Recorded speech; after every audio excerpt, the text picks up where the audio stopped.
আজকে আমার নিবেদন আমি সেই মেয়ে। কণ্ঠে শুক্লা কর্মকার। বুঝেছিস রাই, মেয়েদের মধ্যে ঈশ্বর এক অদ্ভুত শক্তি দিয়েছে। তাই তো বাপের বাড়ি সংসার ছেড়ে শ্বশুর বাড়ি যেতে হয়।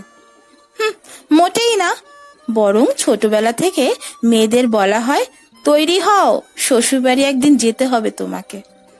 উফ, এই একটু বিদ্যা পেটে গেছে কিনা ব্যাস বড় বড় কথা। এই জন্যই আগেকার মানুষ বলতো পড়াশোনা জানা মেয়ে সংসার কপালে জোটে না। আজ্ঞে না, পড়াশোনা জানা মেয়েরা তোমাদের এই বোকা বোকা কুসংস্কারগুলো মুখ বুঝে মেনে নিতে পারে না। তাই নাকি? মাকে শেখাচ্ছিস? তবে রে মেয়ে, চল খেতে যাবি।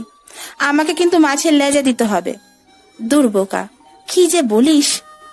ওটা তো আমি খাবো, তোর জন্য ভালো একটা মাছ রেখেছি। একদিন বিয়ের পর আমাকেও লেজা খেতে হবে।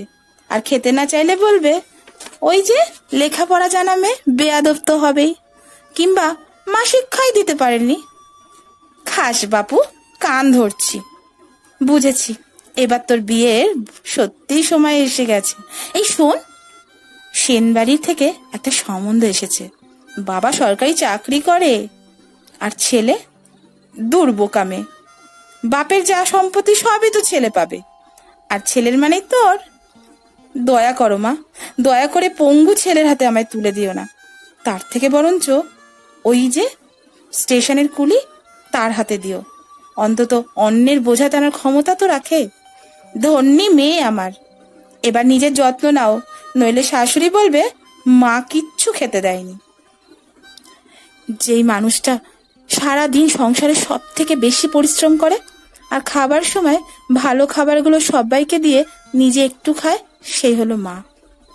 আর এটা বিয়ের পর আমি না করলে সেই শাশুড়িই বলবে রাক্ষসের মতো মা শুধু খাওয়াই শিখিয়েছে। থাক না মা, এখন থেকে অভ্যাস হোক। আজ রাইয়ের পাকা কথা। শ্বশুর মশাইকে প্রণাম করতে, থাক থাক মা, তোমরা আধুনিক মেয়ে, তোমরা কেন মাথা নোয়াবে আমাদের কাছে? বাবা, যে আধুনিকতা বাড়ির শিক্ষাকে অপমান করে, সেই আধুনিক মেয়ে আমি হতে চাই না। আর বড়দের কাছে মাথা না নিচু করলে ভুলেই যাব আমাকে শাসন করার বড় কেউ আছে। আমি খুব তাড়াতাড়ি আমার মেয়েকে, আমার লক্ষ্মীকে আমার বাড়ি নিয়ে যেতে চাই। দেখতে দেখতে রাইয়ের বিয়ের দিন চলে এলো। গাড়িও এসে গেল। আলো ঝলকানির মাঝখানে রাই আজ শ্বশুর বাড়ি যাবে। গাড়িতে উঠতেই পাড়া প্রতিবেশী, এই নে মা রাই, চাল ছুঁড়ে বল মা তোমার সব ঋণ আমি শোধ করলাম। মা, তুমি একদিন আমাকে বলেছিলে বউ হলো ঘরের লক্ষ্মী, আর তেমনি চালও লক্ষ্মী। তাই এক লক্ষ্মী আরেক লক্ষ্মীকে ছুটতে পারে না, আর মায়ের ঋণও শোধ করা যায় না। তোমাকে চুপি চুপি একটা কথা বলি, তুমি বরং সামনের জন্মে আমার মেয়ে হয়ে এসো। আমি মা হয়ে তোমার ঋণ শোধ করে দেবো না হয়। কেমন? নমস্কার।